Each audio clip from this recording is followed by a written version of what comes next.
Hey, what's up, everybody? Welcome to another episode of Grow with Riz. And today we're going to be dealing with sin. We're going to be talking about the ups and downs of it, all the things about it.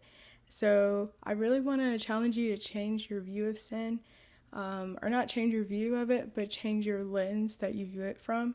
Because maybe you've had a really bad experience, or people on the street, or whatever. It just, oh, you're a sinner, you're going to hell, those type things. Okay, I really challenge you to change your lens as we just talked through this together. So, I want you to think about first like a parent. Think about a parent and they have this rule of, hey, hey, you can't play in the street. Like to their child, you can't play in the street. And so that rule is there because they want to protect the child. Because what happens in the road, in the street? Cars come by. Ideally, everyone's paying attention, but we all know that that's not always the case, that there's sometimes people not paying attention, and then there's just times where even if someone was paying attention, there's nothing that can be done because of just the timing. And so a good parent is going to say, hey, you can't play in the street. And if they see their child in the street, they're going to snatch them up and make sure that they don't go back to the street. Versus someone who is versus if you would look at a parent who would let their child play in the street. And when I say child, I'm talking like toddler, like a toddler's in the street playing around, and you see somebody just letting their child play in the street, and you see a car coming and they just let them keep playing. You're looking at them like, you don't see this car, you're almost lost for words, and you yourself are ready to go grab someone else's child because their parent isn't taking care of them. And you may be like, oh, well, what does this have to do with sin? Well, a good parent is going to, one, not let their child play in the street. Two, is going to make sure that is they're going to make sure that if they see their child, they're going to rescue their child, right? Versus if someone sees their child in the street and they don't do anything, which I don't think anyone would do, but that is kind of the parameters of, oh, but if that parent goes, oh, they can play in the street because they want to play in the street, they're now choosing that child's desire over safety. And so, yeah, that child may want to play in the street, but that doesn't mean that it's safe. So that child can want to play in the street all day, but when a car is coming, they're still playing. Hey, this is not the time to be playing around. You need to move and get into safety.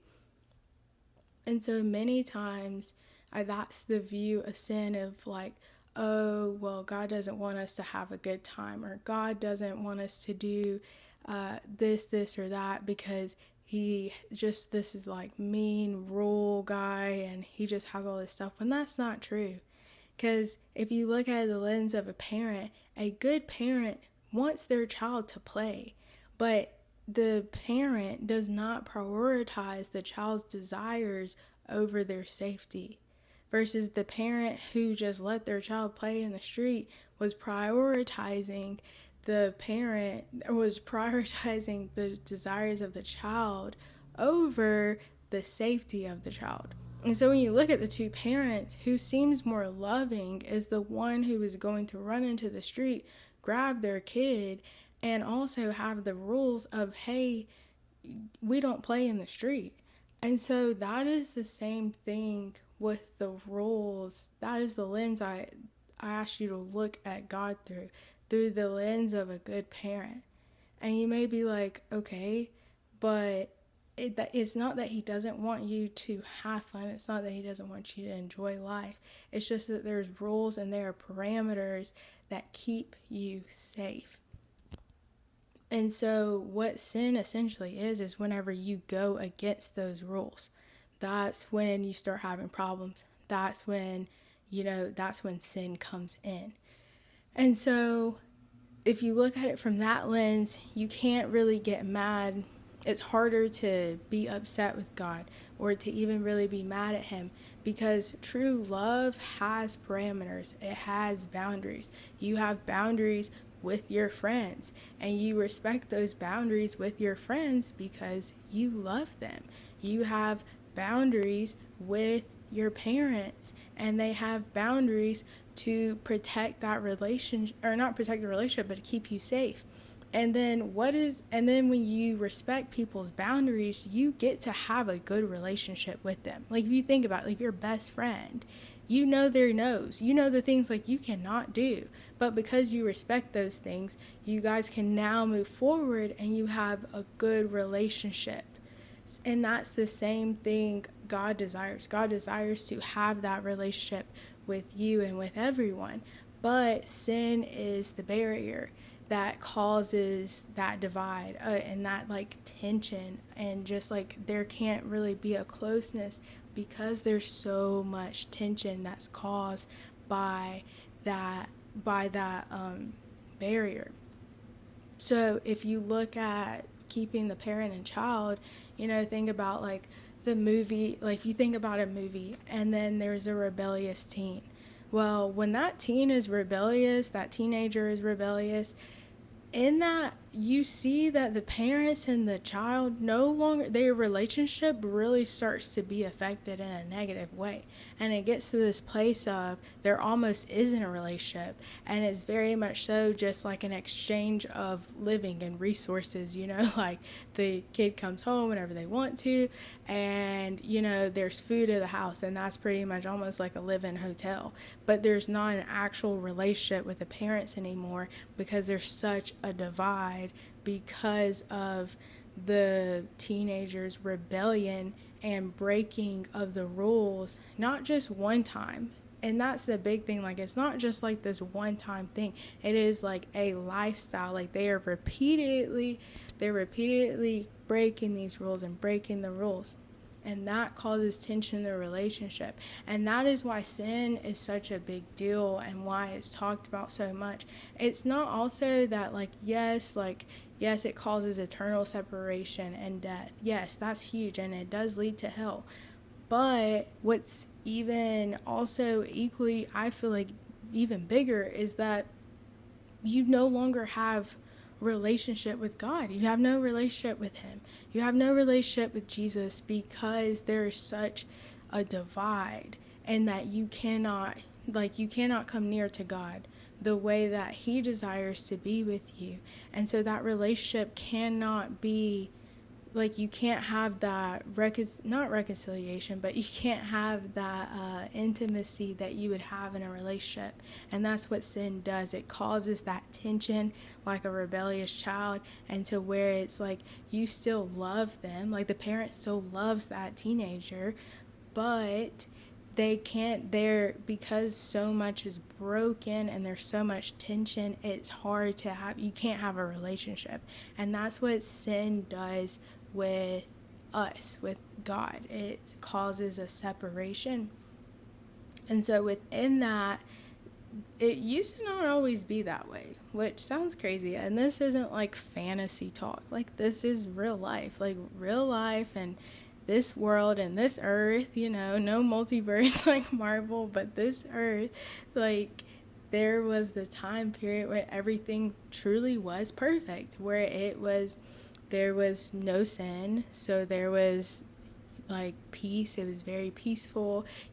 God was literally walking on earth with us, with people, and this all took place in the Garden of Eden. At the beginning of time, and you had Adam and Eve. Everything was perfect, and they also had rules. They had parameters as well. And so part of their parameters were to take dominion, and to be fruitful and multiply. But the big one that we're going to focus on is that they were told to not eat of the tree of good of knowledge of good. Oh my goodness, sorry.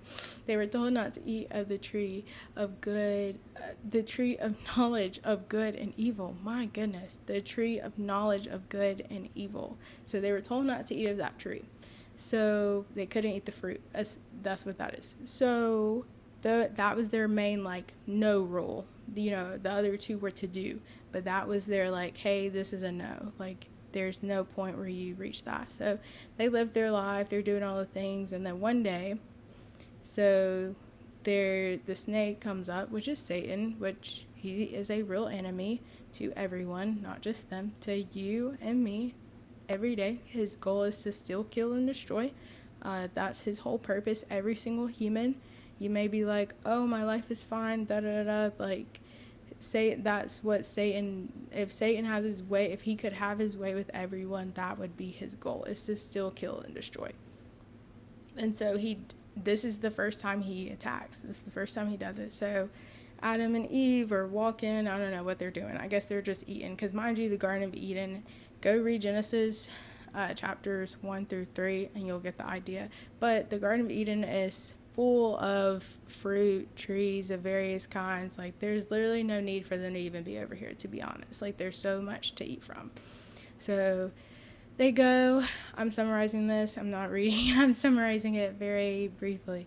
So basically, Satan comes up in the form of a snake, and he goes, hey, like, go to Eve. He goes, hey, did God really say you would die? Because when God gave that commandment, he said, do not eat of the tree of knowledge of good and evil, for on that day you will surely die. And so he says that, and that's, again, the no. Like, don't do this because you will die. Like, he's very upfront about what the consequences will be if they eat from this tree. So Satan comes, slithers up the tree. I don't really know if he slithers up there, but he goes up there and he says, hey, did God really say you would die? And so the first thing he really did was just make Eve question what God really said. Anyway, she ends up getting tricked. She falls for it. She eats of the fruit, and then she goes like, hey, Adam, you should eat some too. So they both eat it. And so that act is what caused sin to enter into the world. So sin comes into the world because Adam and Eve broke a law of God, or broke a parameter of God. That was protection, right? And so now they broke it, and so now there's sin, and now there's death. Because before that, I didn't say this before, there was no death. Like, there was no death, there were animals everywhere, like, there was nothing, like, nothing was dying, everything was perfect. Sin enters, it immediately causes death, just as God said it would. And why does it cause death? Is because it causes a separation from God. So God is now separated from every single human, because every single human comes from Adam and Eve. So there is now this eternal separation. And it's not that God wanted. He didn't want death. And you may be like, oh, well, why did he put that in there when they didn't have to? There's also another tree in the garden, and it's called the tree of life.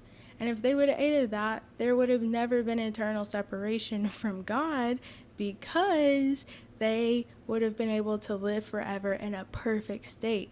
And that essentially is the idea of heaven. And that is what heaven is really like a new Garden of Eden, where you have that fellowship with God. There is no pain, there's no sickness, there's no nothing, there's no tears. And that's what Eden, the Garden of Eden, and that time period, that's what it was. And so if they would have ate the tree of life, which there was no, God never said anything that they couldn't, that would have been, the other thing.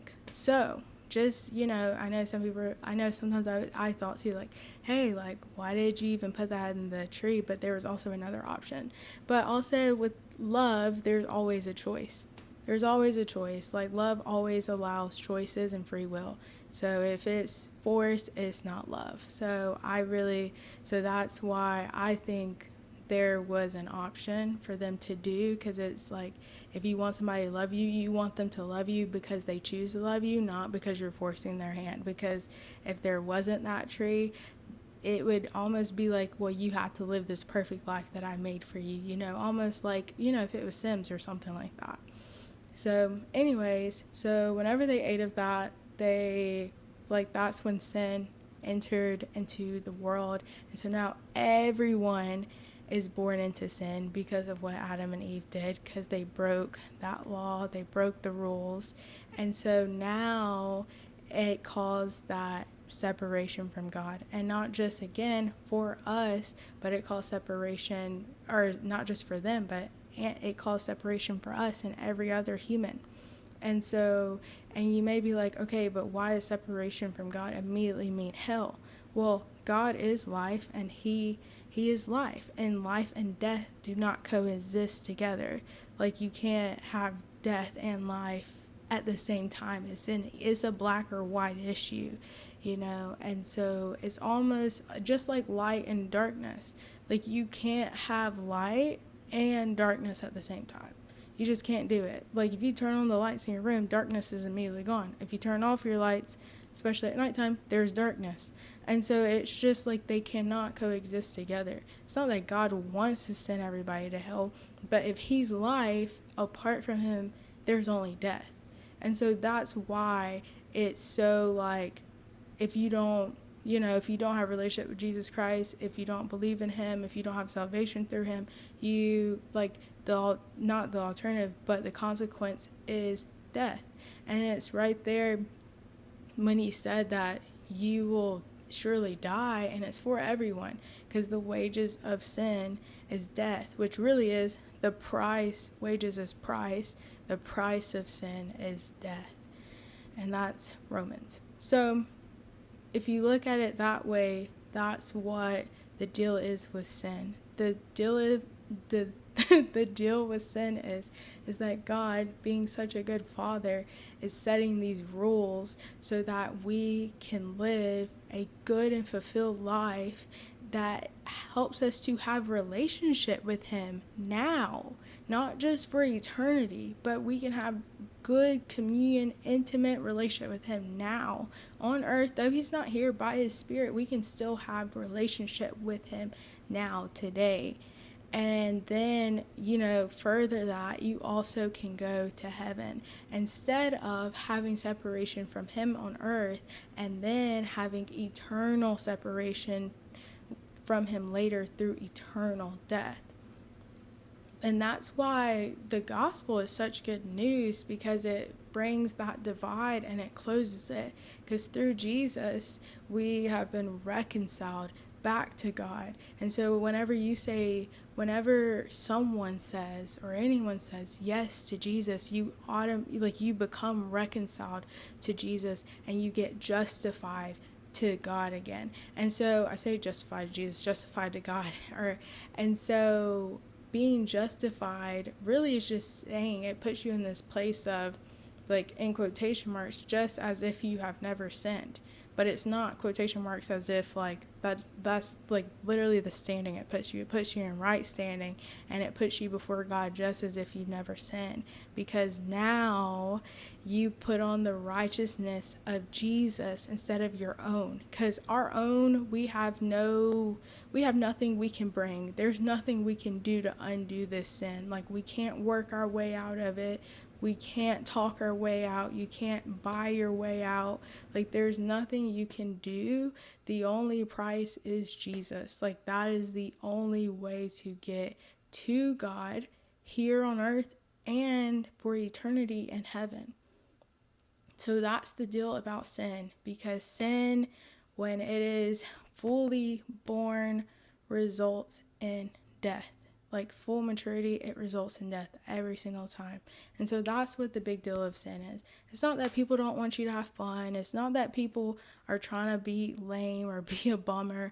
It's just that people who say, like when you hear sin, when you hear someone like, hey, stop sinning, da da da, and why people are so passionate about it, it's because they know that you're separated from God, and being separated from God is hard. It's hard, but when it's like hard on earth, but you kind of can be distracted by the things of the earth and the world right now.